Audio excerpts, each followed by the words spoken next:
nuit tombe, le vent souffle dans les branches mortes et la lune éclaire les ombres qui s'étendent sur la terre.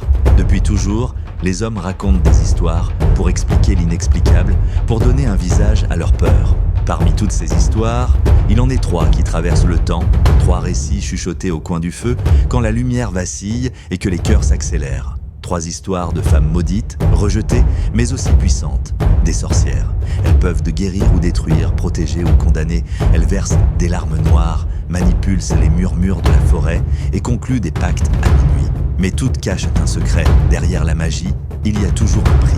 Alors, tendez l'oreille, car ce soir, vous allez entendre leurs histoires. Bienvenue sur la chaîne. Avant de commencer, pensez à vous abonner et à activer la cloche de notification pour ne rien manquer.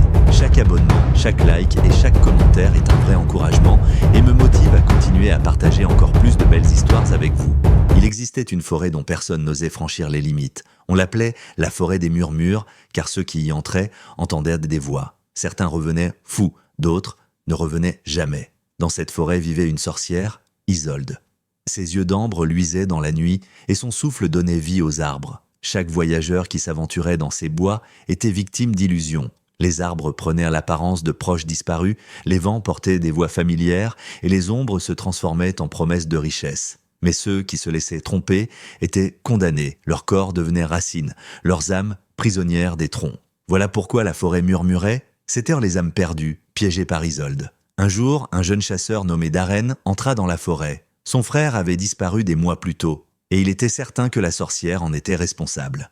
La nuit tomba, et il entendit aussitôt la voix de son frère. « Darren, aide-moi, je suis là !» Il suivit les murmures, mais au lieu de céder à la panique, il observa. Les illusions faiblissaient parfois, comme si la forêt avait des fissures. Alors il comprit. La magie de la sorcière provenait d'un collier ancien, accroché aux racines d'un arbre millénaire. Quand Isolde apparut devant lui, vêtue d'une robe d'ombre, elle murmura « Pourquoi viens-tu troubler mon royaume ? Rends-moi mon frère. Ton frère est un arbre désormais. Sa voix est éternelle, tu devrais m'en remercier. » Darren leva son couteau de chasse et coupa les racines de l'arbre où pendait le collier. Aussitôt, la forêt trembla, les arbres hurlèrent, les âmes prisonnières furent libérées dans un tourbillon de lumière. Isolde, affaiblie, tomba à genoux. Elle n'était plus qu'une femme aux traits marqués, les yeux emplis de larmes. « Je n'étais pas née sorcière. J'étais une reine. On m'a trahi. Le collier m'a condamnée. » Libérée de sa malédiction, elle disparut dans un souffle. Et depuis, la forêt des murmures est redevenue silencieuse. Mais certains affirment que, si l'on tend bien l'oreille, on peut encore entendre Isolde pleurer. Merci d'avoir pris le temps de regarder cette vidéo. Si vous avez aimé le contenu, je vous invite à vous abonner à la chaîne pour ne rien manquer des prochaines histoires. Un petit like et un commentaire d'encouragement font toute la différence et me motivent à continuer à produire davantage.